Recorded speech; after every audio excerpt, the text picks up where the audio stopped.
14 αυτό το Σαββατοκύριακο αυτού του μήνα, σε 3 εβδομάδες Μαρτίου, ώστε να μην υπάρχει κανένας δυσαρεστημένος, να βγει μια εκδρομή η οποία θα είναι πολύ αυξημένη δυσκολίας στην περιοχή της Πάβιανης ή τη... Θα γαμηθείτε. Δεν έχει πλάκια. Δεν έχει το μετάνιουσα. Δεν το λέω ειρωνικά. Είναι μια διαδρομή που δεν έχει ξαναπεράσει αυτοκίνητο ποτέ όσο υπάρχει ο πλανήτης.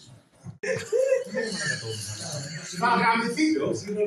Κοψίματα, κουβαλήματα, βράχια, πέτρες να μπαζώσουμε να κάνουμε και δεν γίνει κανένα μοιράκολο με τον καιρό. Στο φτιάχνει με διαστημική βροχή. Μέσα στο επόμενο δικτώματο. Μπορεί και να βγούμε. Εκεί τέτοιο, έχουμε τύχει να βγούμε. Θα γαμηθείτε. Κάνει έτσι και περνάει. Δεν περνάει ο Χριστός. Τελειώσαν όλοι. Δηλαδή, ούτε να το πετάξεις δεν μπορείς.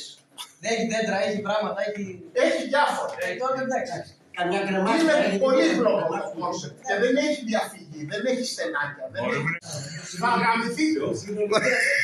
Θα γαμηθείτε. Θα γαμηθείτε.